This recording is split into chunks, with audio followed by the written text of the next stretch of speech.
It Takes Two es un juego. Bueno, es un juegazo. Una aventura para dos personas que potencia la relación entre ambos jugadores. Una oda al trabajo en equipo. Os recomiendo que lo jugáis con esa persona especial. Madre, padre, pareja, amigo o amiga. Quien queráis. Y además... ¿eso es una placa de circuito impreso? ¡Qué buen momento para explicarlas! ¡Empezamos!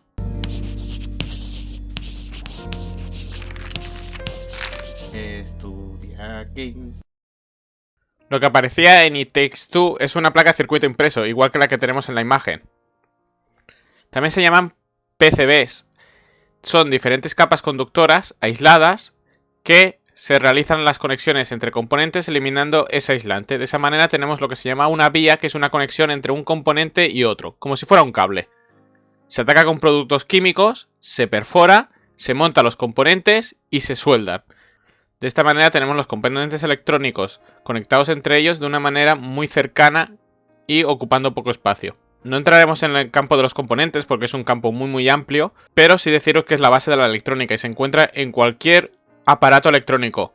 Nuestro móvil, una aspiradora, el mando de la televisión, cualquier cosa. Aquí tenemos dos ejemplos de placas de circuito impreso. Parecen muy semejantes, pero una, la de la izquierda, es una imagen real y la segunda es la que aparece en It Takes Two. Como veis, se parecen un montón y se puede apreciar diferentes elementos en común. Por ejemplo, un circuito integrado, tanto aquí como aquí, o resistencias, como por ejemplo puede aparecer aquí o aquí. Estas placas de circuito impreso primero se serigrafían para luego poderla atacar con productos químicos y hacer las diferentes pistas o las diferentes vías. Para ello se utilizan programas como podría ser LordCAD o el que tenemos en imagen, el Proteus.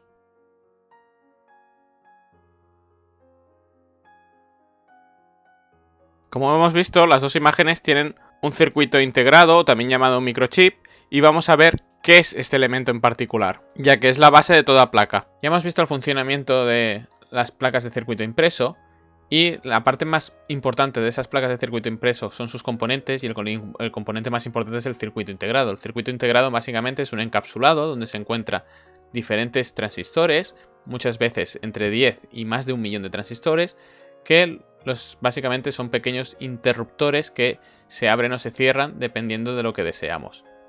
Estos transistores o estos circuitos integrados pueden tener una aplicación analógica como amplificadores o por ejemplo como osciladores. Y también tienen una aplicación digital para puertas lógicas como podría ser una NOT, una AND, una OR, microprocesadores o microcontroladores. Las puertas lógicas no las explicaremos en este vídeo, pero sí que os pongo en la descripción un vídeo donde se habla de ello. Esta aplicación digital es la base de, por ejemplo, muchísimas máquinas automatizadas como tenemos en casa, como podría ser la aspiradora o la nevera o incluso nuestro ordenador. Todos ellos utilizan un circuito integrado o varios y todos ellos están en una placa de circuito impreso. Por ello vamos a ver uno de los claros ejemplos de placa de circuito impreso que lo tenemos en nuestro ordenador, que es la placa base. La placa base, o también llamada placa madre de un ordenador, es esta como que se muestra en pantalla. Vamos a analizar sus componentes, vamos a hablar por ejemplo primero del chipset. El chipset es un circuito integrado, también le podemos llamar al circuito integrado chip o microchip, que lo que realiza es la comunicación entre nuestro procesador y el resto de componentes que tenemos en la placa. He nombrado el procesador, el microprocesador es la base, el cerebro de la placa junto con nuestro chipset y básicamente iría en el zócalo del LGA, también puede ir en un zócalo que se llama PGA, depende del tipo de microprocesador. Y este microprocesador tiene millones de transistores, eso significa que tiene millones de componentes que pueden conmutar, pueden cambiar y por lo tanto generan mucha calor y por ello muchas veces aquí se pone un disipador de calor y o un ventilador. Luego hablaremos de los slots de la RAM, aquí van las memorias RAMs de nuestro ordenador, el VRM que es una parte donde controla el voltaje y la corriente de nuestra placa, tenemos el PCI que son los buses de expansión, donde aquí colocaremos nuestra tarjeta gráfica. La BIOS, que es esta pequeña parte de aquí, este chip de aquí chiquitín, que es una memoria ROM donde tenemos las bases fundamentales de configuración de nuestra placa base y donde siempre está alimentada, siempre tiene tensión para no perder esa información básica gracias a una pila. Disponemos también de un chip de red donde están las bases de nuestro controlador de internet, un chip de sonido donde lo mismo para el sonido, tenemos las conexiones SATA para conectar nuestros discos duros una conexión más moderna que es M2 que reemplazaría la SATA, nuestros conectores internos de USB para conectar, por ejemplo, los USBs de la torre, nuestro reloj que lo que hace es ayudar a sincronizar los diferentes componentes de nuestra placa base, nuestro conector de ventilador para conectar los ventiladores, nuestro conector ATX para darle alimentación a todos estos componentes que hemos estado mencionando, a excepción del microprocesador que tiene su propia alimentación con este pin CPU de 8 pines, que solo da la alimentación a el microprocesador. Finalmente hablar de los puertos de salida, donde aquí tendremos las conexiones VGA, HDMI, Jack 3.5, etc. Y estas básicamente son las partes que tiene una placa base de un ordenador, y toda esta placa base en realidad es un circuito impreso.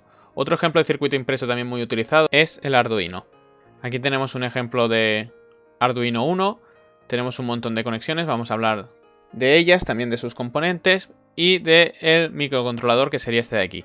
Este sería el microcontrolador o el microprocesador, en este caso el microcontrolador, donde programaremos nuestro Arduino para ver qué tenemos en cada entrada y dar el valor de salida que nosotros queramos.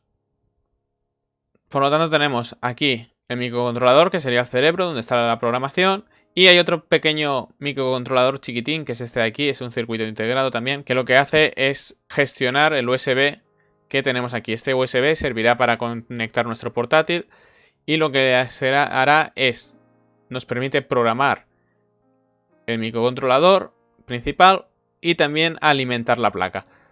Si no queremos tener el portátil conectado para alimentar la placa, también tenemos un voltaje de entrada que básicamente viene con un cargador que conectar ahí nuestra corriente. Tenemos el regulador de voltaje para siempre tener un voltaje óptimo. Y igualmente que como en la placa base teníamos un reloj, aquí también tenemos un pequeño reloj que es este cristal de cuarzo de 16 MHz. Tenemos unos pines de potencia. Estos pines básicamente sirven para darle energía a nuestro microcontrolador. Tenemos la salida de 3,3. Esto significa que por aquí podemos sacar 3,3 voltios para nuestro circuito. Aquí tenemos lo mismo pero con 5 voltios. Tenemos dos masas y tenemos un voltaje de entrada para nosotros poner el voltaje que nosotros queramos al microcontrolador para, por ejemplo, después realizar lo que se llama un PWM. Además tenemos un pin de reset que nos permite, cuando nosotros le enviamos tensión o corriente a este pin, lo que creamos es un reset al microcontrolador. Igualmente también tenemos un botón de reset para poder hacer ese reset pulsando solo el botón, pero si nosotros queremos hacerlo desde una parte exterior por programa o lo que sea, lo podemos hacer con este pin de aquí. Por ejemplo, si tenemos una seta de emergencia en una máquina, pues podemos pulsar la seta de emergencia y enviará esa señal a este pin que reseteará nuestro microcontrolador. Tenemos 6 pines que son entradas analógicas a nuestro microcontrolador, por ejemplo para sensores, y también tenemos entradas o salidas. Estos pines son los digitales, pero que pueden ser tanto entradas o salidas digitales, es decir, que pueden dar o no tensión o tensión, es decir, apagado o encendido.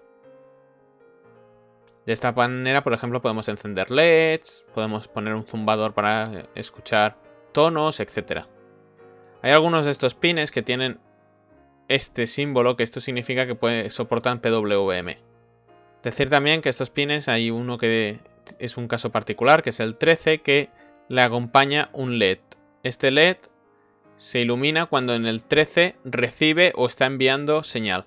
Para acabar de analizar la placa Arduino Uno, decir que tiene el ICSP, que básicamente son unos pines que nos sirve para o bien programar el Arduino o bien hacerlo trabajar con una configuración maestro-esclavo.